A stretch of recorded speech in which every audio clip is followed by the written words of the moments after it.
I tried to climb the Statue of Liberty. Oh, what? A little bit. Did you get in trouble? Yeah.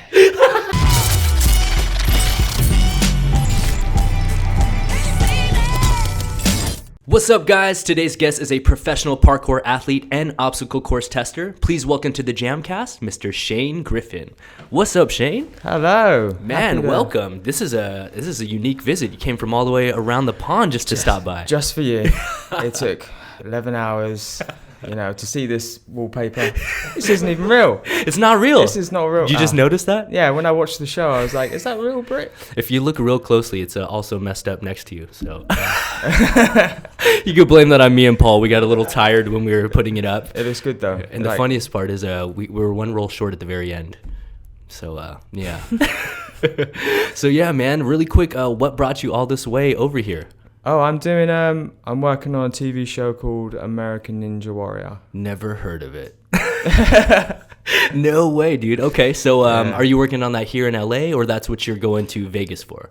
So with this show, they tour all around America. Yes. And then, as I'm sure you know, and then we finish it in Vegas.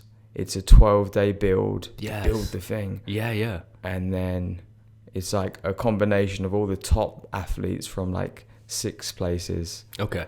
And then we all, go to Vegas. Wow. So you're literally here for the final, so to speak. That's for the finals. The final leg. Holy crap. So I've done 6 cities so far.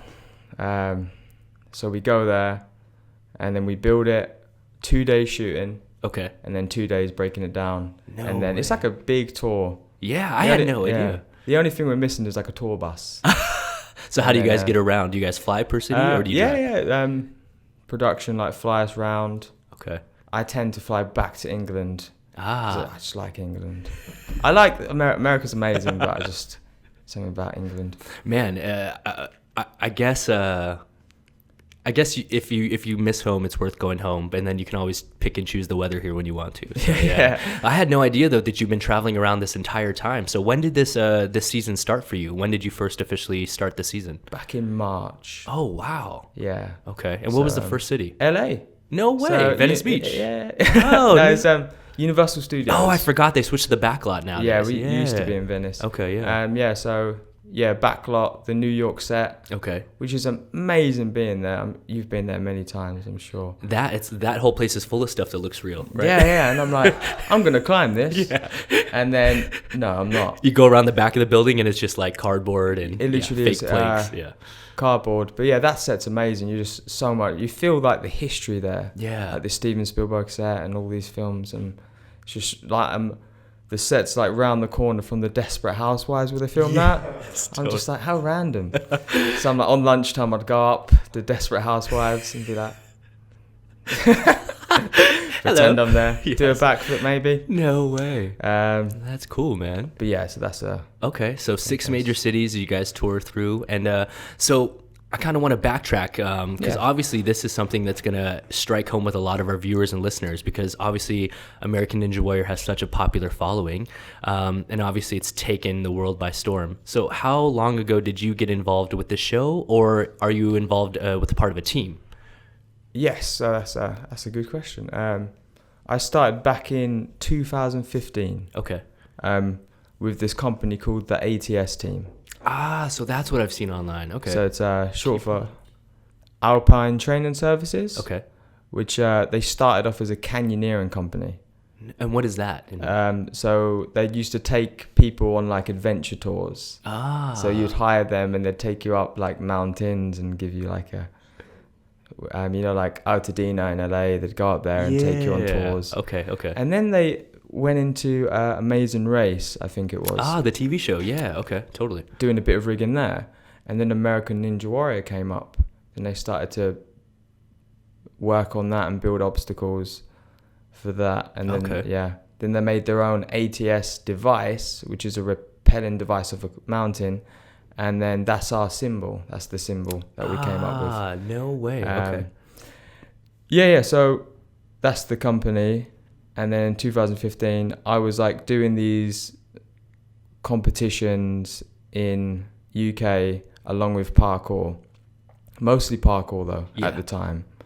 Not obstacle stuff, basically. Not so much, but just outside the world's the obstacle. Totally. As you know, which is great because it's like parkour gives you such an ability to adapt. That's why parkour athletes do so well on like the earlier stages in Ninja Warrior. 100%, yeah. But when it starts to get to stage 3, that's where the rock climbers kick ass. Yeah. They get destroyed. That's where that grip strength comes in. Because it's like so like particular. Yeah. Something you need to work on. Totally. So I was back in 2015 doing these competitions, and then a friend of mine was like, we need a course tester for the show. And I was like, oh yes, because I always watched the show, and I was like, when you can visualize it, you're like, I'd be okay at that. Totally. And I was, I'll do it like this. And then I went there, and it kind of was in sync, and it happened like that. I was like, oh, I can do it all nicely. No way. But was this for American Ninja Warrior or UK? This was for UK Ninja Warrior season 3 Okay, cool. at the time. This is for that show. Because they do them worldwide. I'm talking, we do it in Egypt, Saudi Arabia, Israel, Australia.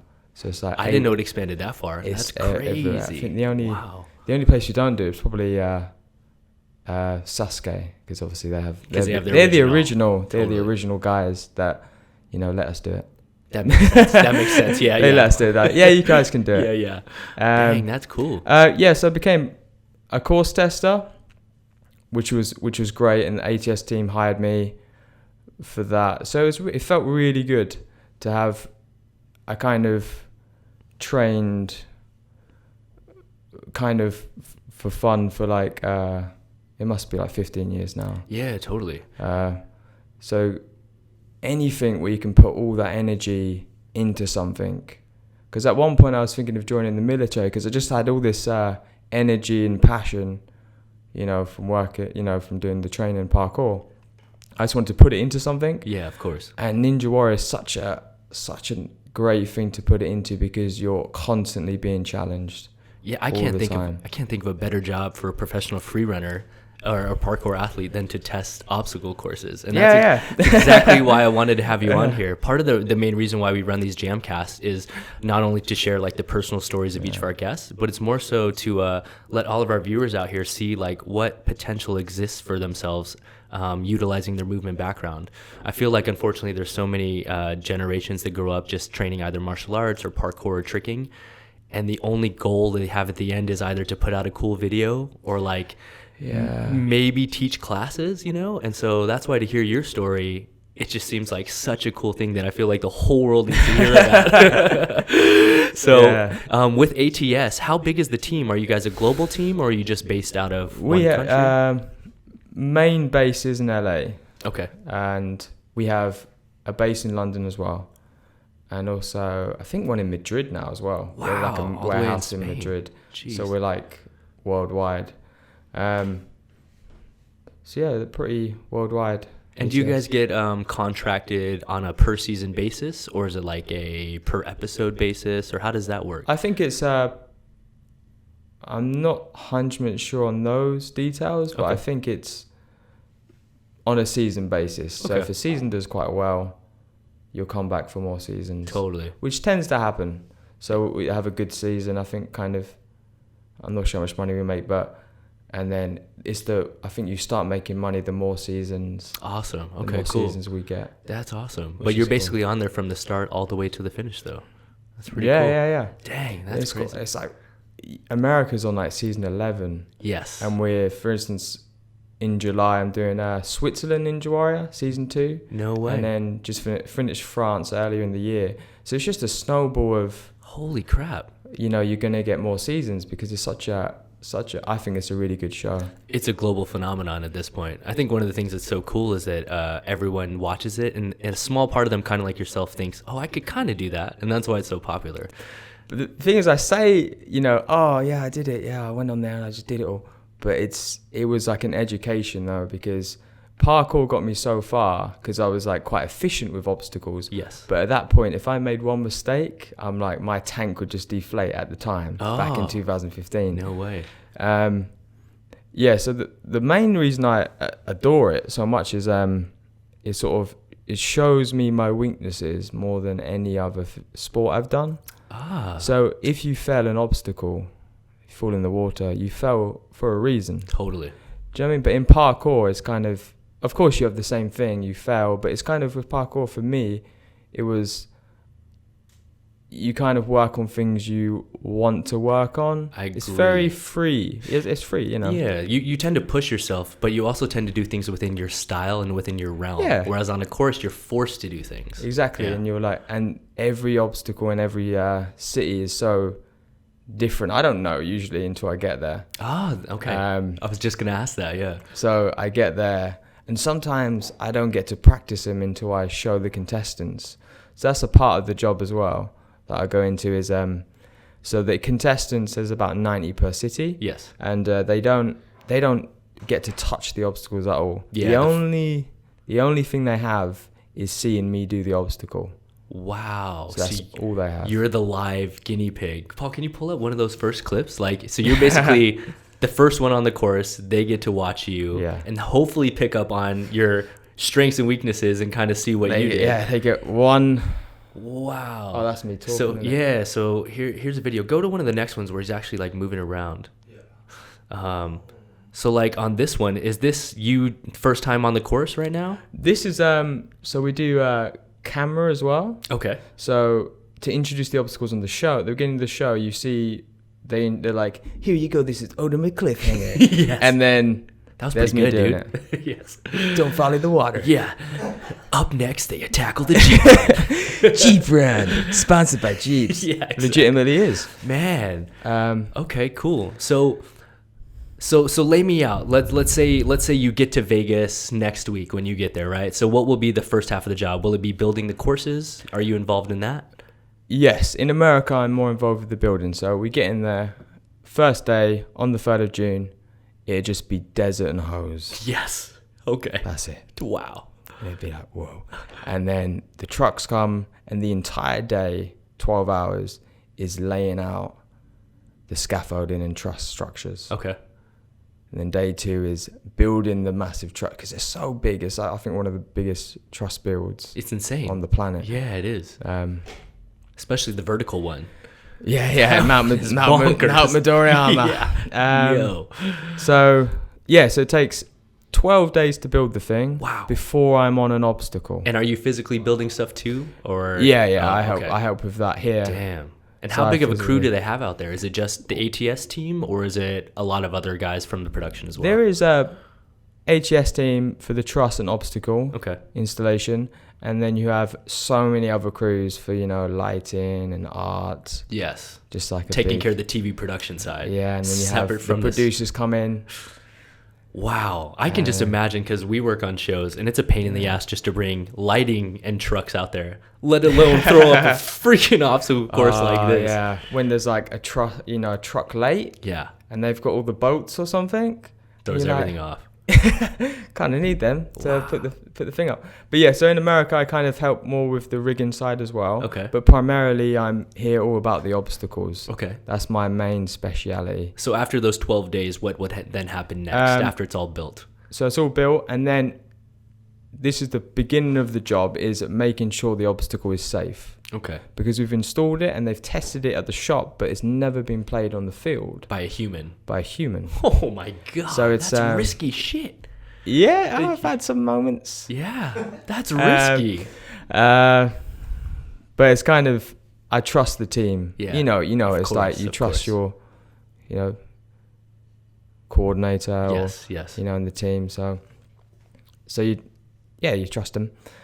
And it's pretty, so we install the obstacles, and then at that point I need to test that they're functional and they work right, and just test that they're safe, like I mentioned.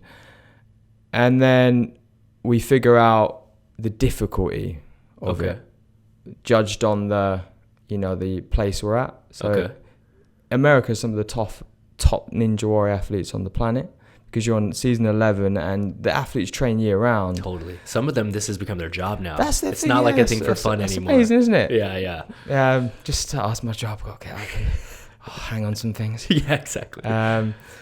So yeah, test the difficulty. Okay. Like, and it's kind of judged on. So I do it, and then I give feedback to the producers and obviously fellow ATS team members. Okay. To say, okay, this bit's a bit difficult. This bit was hard, because they've got like 9 obstacles to do. So then, does that dictate the order based on what you say, or do they already have the order preset? We already have the order preset. Okay.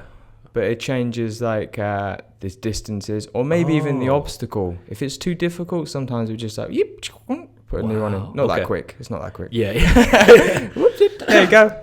But basically, you kind of are.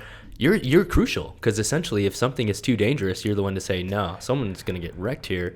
Or if you say it's too easy, then they make it harder. Yeah, exactly. Wow. Or too easy. So it's quite. So this guy's the one responsible for all of you out there. They're like, why is this course so damn hard? Why is it hard? Blame Shane. Yeah. Okay. That's crazy, man. So when you first do those testing ones, where you said you're testing the safety, do you guys lay out pads, or how do you ensure that you stay safe? Because you said you kind of had some stories too, right? So we have most of the padding out at this point. But partly why I'm hired is for those moments of I kind of have a sense of what's dangerous and how because they've taught me in the ways of rigging. Yeah. So I kind of can tell if it's a bit too sketchy, and I'd sort of bring it up with them. Okay. But it's but sometimes obstacles do kind of sort of like a line would come off. Totally. Things like that. Or we have this guy called Brandon on our team who's just a huge guy he's the brake test man. Okay. So he'll come up and see if it will sustain the most weight. No way. So we have him, and obviously he does rigging as well. Okay. So yeah. That's cool, man. But no, it's great, but then it's kind of like it's so new for me, because people think I get to test it. Oh, Shane gets to test it all. They think that you should be an expert at it. Oh, I'm amazing. But it's like sometimes we don't have time to test, or when I go there, it's the first time for me as well. That's crazy. And I've never seen anyone do it. So it's but that's where the visualization of parkour comes in. Yes. You kind of like can visualize it, and then sometimes I'm surprised. I'm like, whoa, that's harder. So what is the hardest obstacle in your opinion, or what's the most difficult obstacle for yourself? For myself, I think it might be Ultimate Cliffhanger. Okay. Maybe. I think there was one video where I think you finally like smashed it like last year or something, right? Yeah, that was... Let's find it. Let's find this one. There should be one. Oh, that's it, right? Oh yeah, that's it. That's that's it. Okay. So it's like you're on there for like 50 seconds, and this is, remember I told you about all the build. You could be on there longer or shorter. yeah. You have to be there 50 seconds. But it's this bit, reach up, and it's about an inch. It's so crazy. So it's basically finger strength at this point, you know. At this point, when you reach up, and it's the 180. But at this point, I've been there for 24 days. So this is the hard bit, is I've been there 24 days, I've helped build the thing, I've done every obstacle. This is the last one I did. You haven't been resting like everyone else is just resting for their one run. So this is the last obstacle I did, the last night, and I am, at this point, I don't usually shout. You're just stoked there. I'm like, ah! I'm like, ah! It's such a fun. And even I'm like, yeah, even a little fist bump. That's when you know, dude, I'm like happy with an obstacle. Usually yes. I'm like, calm, and dude, that was a battle for me. No, that and for many years that was the elusive one that used to knock out everybody. Like for a long time, until these like elite level climbers started entering, and some of the parkour guys figured it out. That used to eliminate everyone. That's crazy. So I have a question for you. Does this eliminate you from ever having the chance of entering the competition? It does. Any show that's like done by ATS, okay, it does. But like Sasuke, the original guys, I could do Sasuke, because it's different obstacles, different course. I'm not sure if they'd take me though, because they'd be like, he's done them all. But even though they have different obstacles, but even I have thought about that at times. Yeah. But I much prefer this more creative side of it. Because it's kind of, like I mentioned, you kind of help shape the show. Totally. Because I could be like, it's too easy, too hard, let's move this here. Yeah. Obviously collaborating with, everyone else. It's not just me. But it's just like quite a creative side that if you're a contestant, amazing as it is, it's like you're going out to a coliseum, the crowd, everything. It's just I prefer this creative side at this point. It's how I used to be at the Red Bull Art of Motions. I used to laugh because I would have the best seat in the house with no pressure and nothing on the line. It's like maybe the worst I could do is like fumble my words and look like a jackass. But it's like I would feel bad for all the guys that are out there, and you could tell they're just thinking in the zone, trying to get ready, not eating, checking their shoes. I'm like, I'm over here eating 10 meals a day. But you say that, but your job is probably quite daunting to a lot of them, because it's like a certain skill for your job of Don't mind me. Just fixing my mic before it falls down. We've yet to have a mic fall down completely in all these episodes. I was like, don't let it happen now. Not now. Yeah. I should have had you test the safety of this before. I should have tested it out. Yeah. Shane, is this approved? Like, I don't know. It's structurally sound. And then, obviously, cliffhangers is the most difficult one. Do you have any crazy or memorable story over the last 4 years that you've been a tester? Is there anything that stands out in your mind? Okay, so it's always a good way to start a story. There's one moment I had. There's this TV show called Cannonball, which is all water-based obstacles. Okay. And you see it on so it's all different. So it's a competition, and who can get the highest on this, like, the blob where you have two people jumping on the back. Boom! So they hired the biggest guys. They were kind of stunt people, but I think they just were on their bigger guys. On their CV, they're like, I've done stunts. Which happens everywhere. I've done that. So these two massive guys. So we're on the show Cannonball. We haven't tested it yet. And obviously the producers are like, Shane. And I'm like, okay. And they haven't never done that. So it's like, I'm on that particular water obstacle. It's like you have two people in the back, they hit the back, they have to be simultaneously hit at the back end, and then you get propelled in the air. If they are off, it creates a wave effect. 100%. And then you are out of control at that point. Yeah. So I was like, stunt coordinator, talking to him, and he was like, they're good. They're professionals. And I'm like, yeah, are they? Okay. I'm like, oh, cool. And then so I'm laying on this blob. I'm laying on my back, and then they're freaking out. I can see it. They're like hesitating. I'm like, why are they hesitating? Because it's high. You have to jump from pretty high, right? Yeah. We're must be. Oh man. Yeah, I know. Really high. Yeah, they got to jump at least 20, 30 feet to propel you. Yeah. And then so they're jumping from there. They are off completely. They're holding hands, not for long. So their hands come apart, and then it's a wave, and I'm propelled. It's like a vroom. Yeah. And I'm going up so high. You don't go this high in parkour. This doesn't happen. And I'm like in the air for like it feels like a minute. No. And then I'm like, because they propelled me and it's created a wave, I'm like doing all kinds of rotations. So I'm like flipping about 4 times, and then I hit the side of the water was aerated, but that didn't help. Yeah. At that height it didn't help. Bet. Hit the side, and I remember not being able to breathe for like 10 seconds. Jesus. And feeling like, because I always thought water was fine. I'm like, when people do like triples, I'm like, oh, that's cool, because it just accepts hot water. And then but no, if you land wrong, it's like concrete, man. It's like like concrete. Damn. Dangerous. So that was but again, that's part of the job. Yeah, it's like there's always a risk, but we try and minimize the risk as much as we can. Of course, yeah. And unfortunately, they'd rather it happen to you than a contestant. Yeah, exactly. So it's like, and it's little stories like, so we have kind of, there's like exposed boats or something, and I'd like scrape myself on them. I'd be like, okay, we need to take that out. This. Yeah, stuff you just overlooked. Okay. Just little things, or I've got caught there. Damn. So that's but it's the exciting part of the job. So at the same time, those people that were mad at Shane for the hard course, you should also thank him for not getting cut, right? Yeah, that's awesome. So keeping it safe. Yeah, he's a blessing and a curse for y'all out there, all you Ninja Warrior guys. Yeah. Well, no, that's really cool, man. And I guess the coolest thing about it is, like you said, is this has all been just like a culmination of years and years of training. So how long have you been officially been doing parkour and freerunning for? I think it's kind of, the number's quite hard to pinpoint on because it's been it doesn't feel like, it's been like over 15 years. Wow, okay. But it doesn't feel like that. I got what you're saying. Because it's kind of constantly adding layers to the core. So the core is parkour for me. Okay. And a bit of martial art tricking back in the day.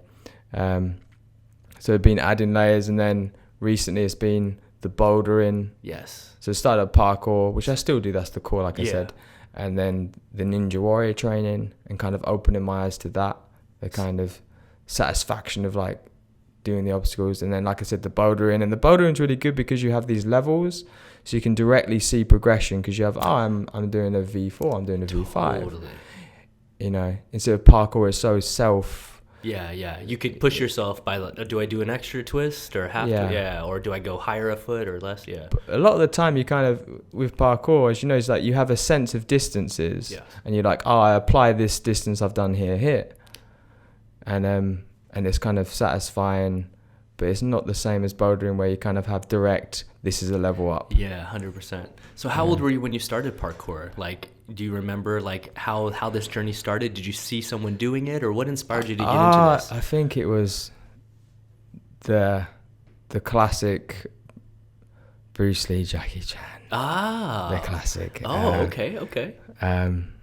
What's funny is that's classic for most of us stunt guys, but maybe not for parkour guys. Yeah. So you were inspired by film. Yeah, definitely. Like films, The Matrix, of course. Okay. Amazing. And then Freerun came about. They were cool. You know, their early videos where it's like, you know, brothers, two brothers. Two brothers. Let's do a British accent. And they're like standing there taking off their bags, the Matrix soundtrack on.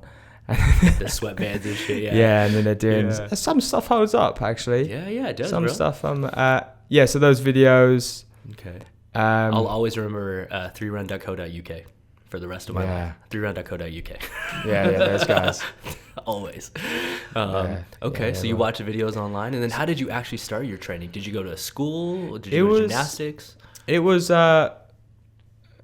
my brother Seamus is a black belt in various martial arts. Okay. So he did ninjutsu.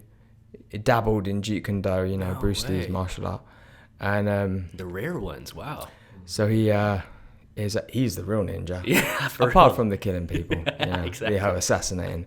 So I kind of went out with him. I'll give this a go. Cool. And then obviously so fascinated by Bruce Lee and Jackie Chan and those kinds of moves.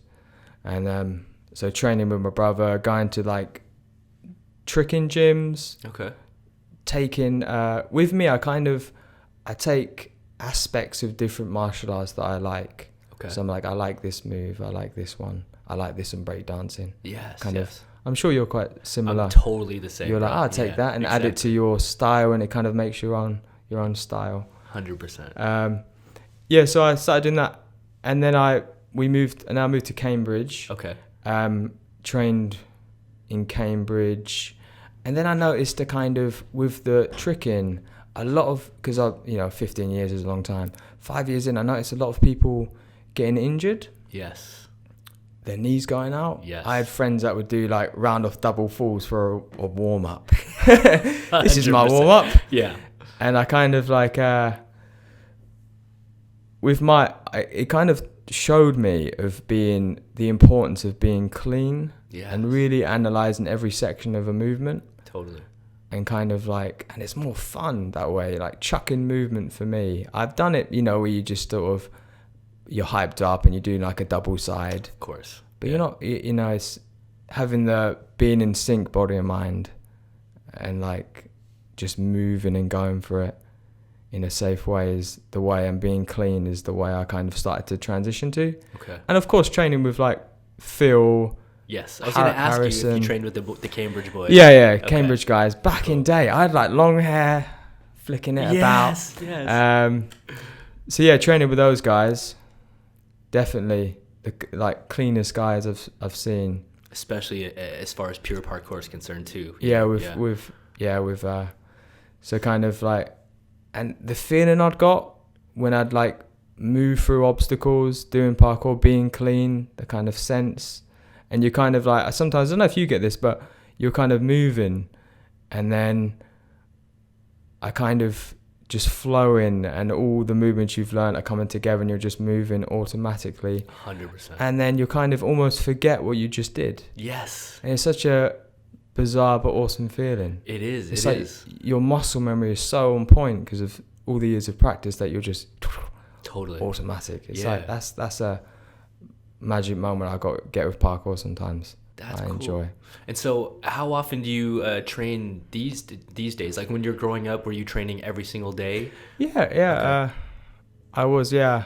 I say after the tricking, I started taking it a bit more seriously and training in Cambridge and training with the right people, because I do think training with the right people, I do feel like you are a product of your environment in a way. Yes. Like if I live somewhere else, I might have a different kind of style, but living in Cambridge area with all the high buildings and training with these people, it's like pushed me into parkour and climbing more. So it's really dictated your style, yeah. Hey, Paul, can you pull up one of these first videos over here? And so, like, obviously, go to core ones. So, like, obviously, like, you don't need to watch these because you know what these clips are. But I want the viewers out here to check these out. So if you guys are just listening to the audio cast right now, be sure to go ahead and check out the YouTube broadcasting of this video, or check out Shane's Instagram at Shane Parkour. And basically what we're looking at is just like a style that you've popularized, and I guess, for lack of a better term, are really known for right now in our community, is focusing on ascents. And it's something that really hasn't been done in quite some time. And I think that's why we first started featuring you on the Jam Breakdowns, was because people were sending these in being like, dude, old school ascents, getting to the tops of buildings quickly and efficiently, you know? This one's interesting. We weren't originally going to put this in the video or use it. Really? Because we had that on ascent video. Yes. Because 3 quarters of the way up, my knee comes up and down and back up. Yeah. And so you weren't sure about putting it out. I don't know about that. But other people had thought another angle was fake, right? Or something like that. Oh, it's amazing. Yeah. The comments on Reddit. Someone shared it on Reddit. Yeah. And the comments are amazing. Like, even I learned some things on there. Because there's always like counter arguments of people like, I think he floats too much on there. Yeah. I think he's on wires. I think he's on... What is that little thing? That's too conveniently poked out. And they dissect your video, and even you're like, wow, maybe. Man, I was like, was it real? And then the amazing thing I found is kind of... Because a lot of people are, is it structurally sound? Yeah. How do you figure out if it's... But these buildings are about 1,000 years old in Cambridge. Yes. They're made of solid stone, and I go up and check every section. But saying that, there is a certain point of you have to go, because I test it, but I don't test it with full speed. Yeah. So it's kind of like I'm testing, and it's made of stone and secure, and then you put all the pieces together. But at that point, it's like go time. It's just commit. You've put all the pieces together. It's just engaging and going with it. Yeah, totally. At that point. And so when you're doing an ascent like the first one, Paul, go to the first one. When you're doing an ascent like this, are you predetermining your line like ahead of time? So are you like picking out like, oh, my handhold's gonna go there, I'm gonna step there, or do you just kind of take off and try to just? I do plan it. Cool. Quite in detail. Especially for video, obviously. Yeah. Quite in detail with every climb. Okay. It's like a puzzle you're figuring out in your head, like the best way. So if this one, it was it's like the muscle up, and then it's like that was like 1/2 inch. Yeah, wow. That one for the grip. For this one is like shit. And then you come up, and then it's the side. So yeah, it's all planned out for me. Okay. But it's interesting. It's like, you have that parkour vision. Yes. But with a sense, it's kind of same thing, really. But you're kind of like hunting for things, and then you start a climb, So usually I start off by just climbing a structure in any way I want, and I kind of figure out different points that could be interesting. I like a technical element to my climbs. Okay. So there's a point of like more like a challenge instead of just, you know, climbing up a ladder. A wall climb or something, you know. But with some of the climbs, because it brings so much attention, you know, like, you know, the climb in Cambridge, the main one I did with the little finger hold. Yeah.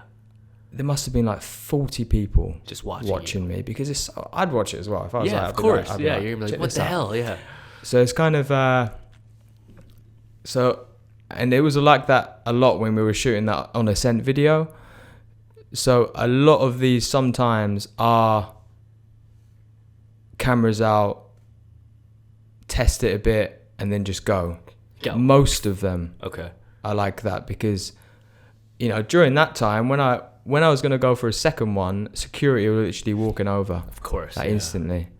But they tend to be quite nice. I was going to say, the cops in Cambridge are a little different than cops in America.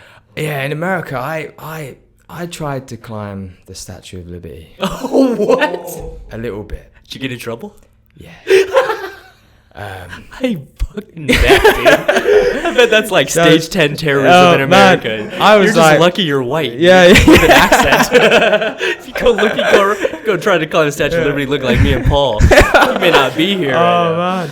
Oh, that's funny. So tell us this story. Jesus, I'm so glad we stumbled on this. Wow. No, I was just there with my mate Travis, and not me, government. Yeah, mate Travis, and then I just got to the back end, and I was just like, so perfect to delicately climb and kind of figure out a route. And then you have different layers to Statue of Liberty, because it's huge. So you have like the first, you know, you have the skirt, then you have all these walls underneath, and then you have the stairway, and then there's a big wall. It's like they shouldn't design it so climb me. She's like, climb and see me. She's like, come on up. She's like inviting us in. Yeah, come on. And then so I'm outside this, so I'm just jumping on the sides of it, and then I climb up. I'm getting like halfway up, close to the skirt. No, so how many feet up are you at this point? I think like high. A good 20. Yeah, I was going to say 20 feet. And can you look up how tall? Yeah. All right. So you're 20 feet up. So 20 feet up, and delicately going on, because I am with climbing. I'm very. That was a while to go. Damn. So it's like I'm very much respectfully doing it though. You know, with all the climbs, I'm like, I leave it how I find it. Just like parkour, you know, you leave a location how you find it. You're not there to damage anything. Exactly. So I was like climbing it. I got down. I climbed it again. I like got a bit higher, and I was there like 20 minutes. I was like, oh, this is lovely. They must see me on camera. Were you filming or no? Yeah, filmed a bit. Oh shit! Okay. But footage got deleted. Oh. So yeah, I got quite high. Came down. I was like, you're thinking 20 minutes in, I would have got caught by now. And I'm like about to film like the far section. So I'm like up, and then just, you know, just slowing down a bit, and, you know, touching the skirt, just a little stroke of the bottom of it, and then 3 security guards with a police officer come. And they're just looking at me, and they're like, come with us. Come with us. Oh, shit. They put me in a room. My mate Travis is on the phone to lawyers, trying to, like, just prepping. And then I'm like, they sit me down in this, like, dark room. And then I hear in the hallway, they're like, he did what? Man, he ain't ever coming in this country again. Oh, shit. He's done. He's done in America. Shit. You can't climb a monument. And I was like, oh, worst man. nightmare. I was like, no, I love him. America's awesome. I don't want to be like, I don't want to be trucked up. You're like, I like doing American Ninja Warrior, not just other Ninja Warriors. I like doing, come on. And then I like explained to them, like, you know, I only climbed a little bit, and I wasn't, you know, I'm not going to damage it. And then they let me off with a fine by the end. No way. But they did ticket you. They ticketed me, yeah. I got a fine. Do you know how much that was? Do you remember? It was like $200 or something. Wow. Yeah, so he gave me a fine, and we're like, don't climb monuments What did again. the fine say? Do you know? Was it like trespassing or like Climbing Statue of Liberty? Yes. So epic. Holy shit. But I was like deleting the footage a bit though. I was like, oh, because they were like took all my cameras. I bet, Because we had GoPro and like Canon, so like they just deleted it all. Wow. But that would have been a cool video. That would have been a really cool video. Because I had two perspectives. I was like, in my mouth. Oh, you did POV too? POV and then side perspective of climbing the... That would have been crazy, bro. I don't know if anyone that's attempted that. I've had friends that have done some other climbs. Like Ben Jenkin. Who you know, he climbed the pyramids. That is. Yeah, I remember seeing the video. It was on that, that channel. Bro. Yeah, I remember. Yeah, they went and climbed the pyramids, and I was like, you guys are nuts, dude. Like, if you get caught doing that, it's not good. It's not good. I bet. Yeah. But it's like, would you say no? If I was there, I don't know. If I was there and Ben's like, let's do it, I'd probably have to do it because he wouldn't let me live that down. I remember those shots actually. They looked quite beautiful. Yeah. I think the sun was coming up and it was like really I'm going to bring him on to tell the story because they had to they found some like crazy like old American guy that was like, or some European guy that was like going to help them. And they basically had to wait for hours for the sun to go down, wait for dogs to pass them. Yeah, it was a mission. Yeah. Doesn't hurt to be light skinned though. Dude, that's awesome, man. So, really quick, Paul, can you pull up On Ascent, which is the third one right there? So, obviously, this is one of the videos that I saw that kind of got popularized. That was put out by our buddy Scott Bass. Ampisound. Ampisound for all of you PK followers out there. And who does this video feature? It features yourself and someone else. Me and Harris Fernandez. He's like a top athlete, isn't he? He'll love that I say that. Yeah. There he is. Yeah, there he is.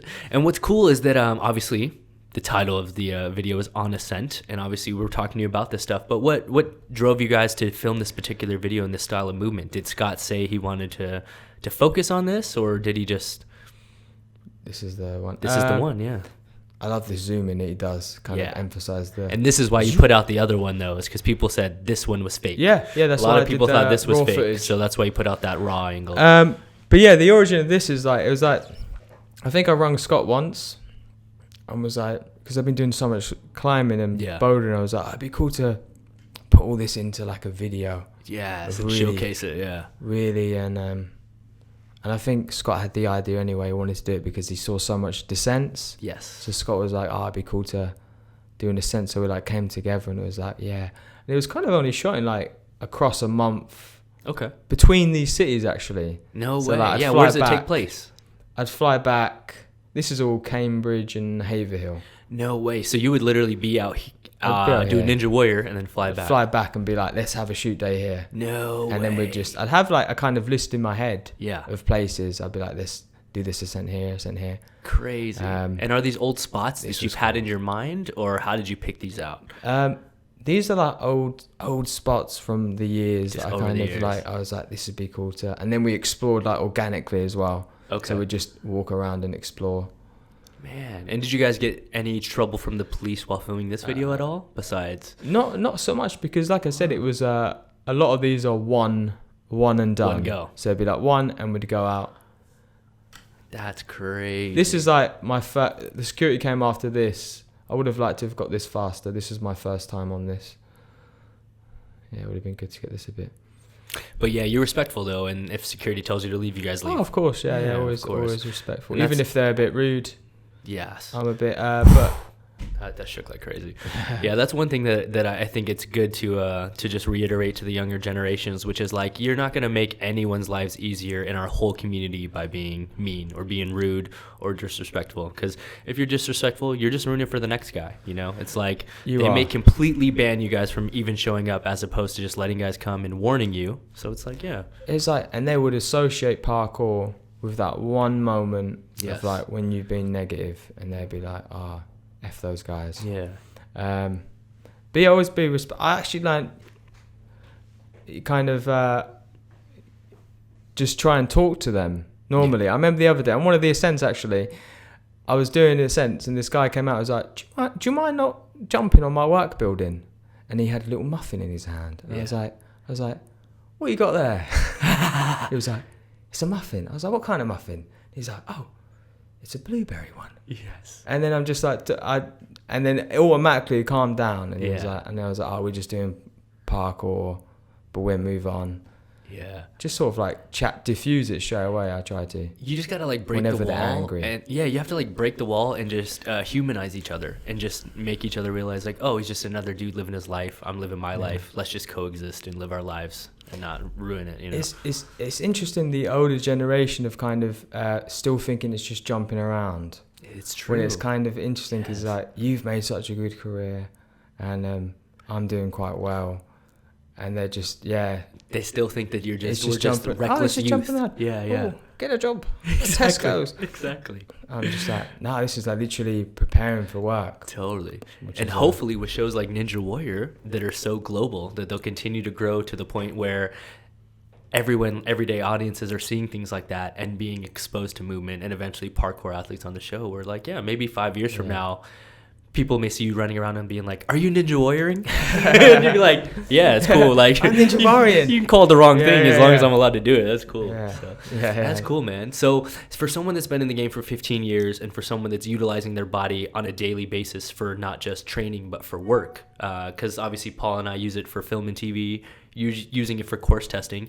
How is your body holding up after all these years? It's something I like to ask veterans of the sport to not only shed light on, to show people what they can do to maintain, but also just to provide some help to the youth if there's anything you would have avoided on your journey along the way. Going back to what I said about when I had that transition 5 years into being cleaning, everything's being cleaned. Yeah. And kind of like having sessions of not going hardcore every time. So it's like, so I'd do like a 17-foot drop one day, but then the next day I'd have more of a rest day and do like more upper body things. Okay. And kind of listening to the body of, Yeah. And like if there's any pain, it's like a signal, isn't it? Yes. And trying not to fight through that pain because you want to train and you're excited. Because I remember doing that quite a bit. Dude, thank you for saying that. Yeah, please continue, because that's such a key thing. I feel like any of us, when you're young, you feel an injury, you're like, oh, just keep going through it. Yes. But just take the rest that you need. It's like there should be no pain in it. It's I started to have like an ache in my knee about 3 years ago. Okay. No, maybe like 2 years ago. I started feeling an ache in my knee, and I was just like, whoa. And at that point, I started to get a little bit heavy. I think it's because of the American food. Oh, it's very possible. American food, and like, I started getting a bit heavier at that point. This is like 3 years ago. And my knee started aching, and I was like, I need to. And that's one of the reasons because I prefer parkour to, eating bad. Totally, yeah. So I like sorted out my nutrition. That was a key point for me. Okay. And sort of lost the weight. Got down to like a good parkour weight, light, and which was good for me. Yeah, which is cool because I'm like 29 now. I kind of had it was always with parkour. It's so momentum based, and it's so momentum based that you can be any shape and still be pretty good. Definitely. It's so technique, isn't it? 100%. Yeah. You can be like a bit heavier. Yeah. You definitely can. You can be. But I you got don't to see every guy out there shredded with an 8-pack necessarily. Not really. Yeah, like a lot of the top guys, not really. They're kind of just. A lot of them are very unassuming, almost. Is like what we like to say, Yeah.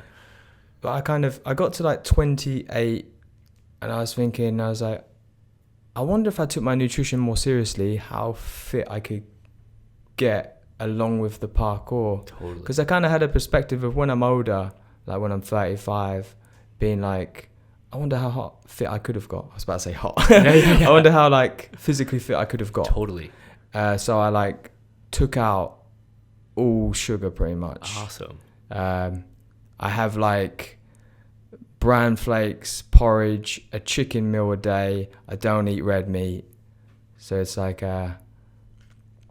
and then adding more to it. And then once you do that, it's kind of your taste buds become more sensitive. Yes, totally. So it's like the foods that like nuts, I used to be like, nah, these aren't for me. Yeah. But now it's kind of, you can really taste it more. I'm sure.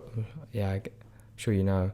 No, and I'm glad you're speaking on this, because this is stuff that, like you said, when you're younger, you're not thinking about nutrition. You're not thinking about a well-balanced diet to coincide with your training. You're just thinking, oh, I'm hungry, let me eat food. And then let me train. Oh, I'm hungry again, let me eat food. Exactly. That's it. Like, just training out. I just popped McDonald's. Yeah, all the time, bro. I'm training. I can't tell you how many times I visited the UK back in the days to train with Ben and Phil and them. Yeah. And we would always end up at McDonald's, KFC, or Nando's. And I like Nando's. It's Nando's bomb. Is good. It's so bomb, but it's still fried chicken. Yeah, it's still fried chicken. At the root of it, it's still fried chicken fast food. But yeah, we were all just, didn't think about those things when you're younger. So you don't. And then, like I said, I think my metabolism might have slowed down. I started to gain weight with the American food, so I took that away. And with the Ninja Warrior, Parkour, and then putting it into the Ascents. Yes. And then everything I do, be it like any job, I kind of put all the energy into. So, and it's kind of, it's working out, and it motivates me to keep doing it. Knowing that it's working out and getting like some nice feedback. Yes. From the videos. I think one of them, I think that one's collectively is like over 2 million people have seen it, which is interesting. Crazy. Yeah, it's insane. And like I said, we featured you on the Jam Breakdowns because people have sent your clips in week after week. Yeah, that was nice of you. That's really cool, man. That was nice to see. Yeah, you and Sam talking about it. Because I remember watching you guys when I was younger. So crazy, man. It's such a trip, man. That's cool. So at this point in your career, it sounds like things are kind of working out. You've kind of figured out this whole way to approach yourself mentally and physically. So what's left on the table now? Do you have any short-term or long-term goals for yourself? There is like ATS is the job for me, and there's like loads of avenues within that. So you don't even there's like so many different areas that just beyond course testing. Design department, the creative side. Design, like I helped design an obstacle, which was really cool. No way. So one on this other shoe got Ultimate Beastmaster. Yeah, of course. I helped design one of the obstacles. Is that on Netflix? Yeah, it's on Netflix now. Ultimate Beastmaster. Yeah, you could watch it right now if you want. Okay. So having that creative side was like good. Always been an athlete, and then something's on the show that I created that wouldn't be there if it wasn't for me having that vision. Yes. So like going into more of that creative side's appealing, and obviously being such a fan of Bruce Lee in film. Yes. Because I thought you have to be a big fan of film to be on set for the amount. I'm sure you've done like 18-hour days, like standard. 18-hour days for 9 months. Yeah. No weekends off. Yeah, exactly. You have to have like genuine love for it, because you're just not going to last, are you? Correct. So I see, going to like the stunt side a little bit. Okay. Along with ATS, because that was another thing that my first film that I did was a Doctor Strange. Yeah, no way. That's funny because I worked on that over on this side. Did you? I did the reshoots. These are reshoots, quality. Yeah. I choreographed the reshoot fights. Yeah. Oh man, they're good fights. Yes, thank you. They're good fights, aren't they? But so I auditioned to that. You had all the Stora boys. Storm. That was like my first audition. No way. Back in like 2014, I think. Yeah. Or 15. And then I auditioned. Had to do. I was with Drew Taylor. Yes. We had to do a fight scene together. Oh no way! Cool. So we like done each other in a bit. And he was like going real. He like slammed my head on the floor. I was like, mate, it's like it's stunts. We're pretending a bit. But no, it worked though. That's because awesome. He got a part in the film, and I was on there as a parkour consultant. Oh, badass! Teaching the actors and stunt guys, working with fight coordinator. Dude, that's so cool. Man. Stunt coordinator on adding parkour elements to the film. For like only for like 3 weeks, but it was like such an education, because I was like, I think when, like you said, when you're growing up and you're doing parkour and you're not making money and you're getting older, you have all these pressures of your parents wanting you to do well. It's from a kind place, yes, and they want you to get a job and financially support yourself. Yeah, And you do feel it the more you get older, because I was still doing parkour at like 22 and I didn't have much money. I was at 22, but I built things in my life of what I enjoyed. Okay. So I didn't need that much money. I had like £20 and I was like, yeah. I'm good. I was like, I'm good, man. And now I've got at least double that. Yeah, and plus back when you're eating McDonald's, it's all good, you know? Yeah, exactly. McDonald's. Yeah. And then, so once I got that audition, I got 3 weeks, it was kind of like these milestones people can't take away from you. Yes. So it's like I did it now, and it opened the path to me. And then that's when I also got the ATS gig as well. So it just snowballed from there. And it snowballed, and then it kind of like, because I had a vision again, like, of I was getting older, I need to put all this training into things. Yes. And I feel like some people are crippled by fear of the unknown, of, oh, I could try this, but then I need to do this, I need to work, I need to earn this. But I was like, at that point, I was going to set, I was sleeping under bridges to get to set. Yeah. I had the one path in my mind, and I was willing to do, like, put all the energy into it. And I'm still on the path now, but it's like, it's working out nicely for me, which is cool. Yes. Dude, that is so cool, man. It's very rare that we get to talk to people who have gone through an entire journey and they're at a place where you're at right now, where you kind of have been in the sport for so long that you're able to take a step back and like see where you've gone and then have a clear vision of where you're going from now. Yeah, it is nice. But yeah. I do think it's like it's good to kind of look out of the box of parkour a bit. Yes. Sometimes, like other avenues, you know. Hell yes. Because because you have that like one, sponsorship deal like we mentioned. Yes. I want to get sponsored because you're following the path of someone else. Yeah. But there's so many, like the stunts, different casting agencies. Totally. We've had guys that went from being pro trickers to becoming photographers because they know how to capture movement well. It's like there's so many things that are out there, and that's why I wanted you to come here and just share your unique perspective on it, man. I really, really appreciate it.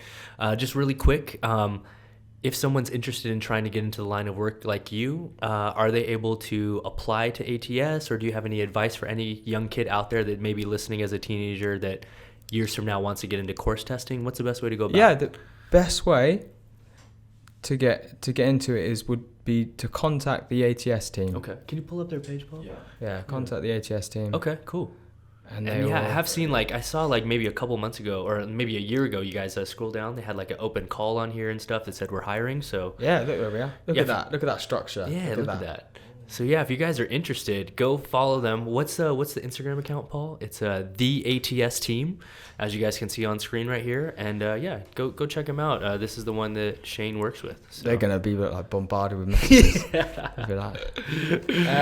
But no, it's But if you do approach them in the right way, have a CV or a resume. You don't just send them a message and say, hey, I want to work on courses, right? If you're gonna approach it just like any other job, guys. But it's of course, and you'll be surprised if you're passionate, they might find a place for you, even if you're not necessarily used to do parkour, used to do any kind of athlete. There might be a place for you at ATS, because it is like a team of the Avengers. I see it. Everyone's got a specialist skill. Totally. So global now too. It is, yeah. Okay. Yeah. Man, well, cool. I really appreciate you coming by and taking time not only out of your schedule, but kind of on your mini vacay here. You only got a day left here in LA, so I'm gonna let you get out of here and go enjoy the rest of Los Angeles, man. Yeah. Really quick, man. I just want you to look into that camera and tell people where they can check out your socials. Just be sure to talk into your mic and shout it out so people follow you. Okay. Instagram is Shane Parkour, and you can come to my house if you want at 19 Baton End, Haverhill, CB9 9LU. Legend.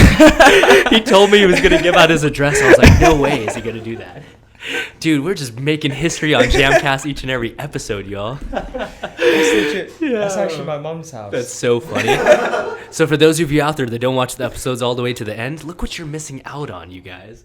But really quick, guys, I have to give a very, very special shout out to Shane for coming through and sharing his perspectives. Thank you so much for coming through. And I hope everyone else got as much out of it as I did. So yeah, man. With that being said, guys, thank you for joining us here on another JAMCast. Be sure to hit that like button, comment, and subscribe for brand new videos each and every week. Be sure to join us every Monday for brand new jam breakdowns, looking at the top 30 clips from around the world, and every Friday for brand new JAMCast just like this, interviewing influential people in the movement world like Mr. Shane Griffin. So with that being said, guys, special shout out as always to Mr. Paul Whitecotton for running the cameras. Cheers, Paul. A very special shout out and thank you to Mr. Shane Griffin for coming through. Have a safe trip, brother. And as always, guys, I'm your host, Travis Wong. Thanks for joining us on another JAMCast. Until next time, we'll see y'all soon. Man, Peace. You're a wizard.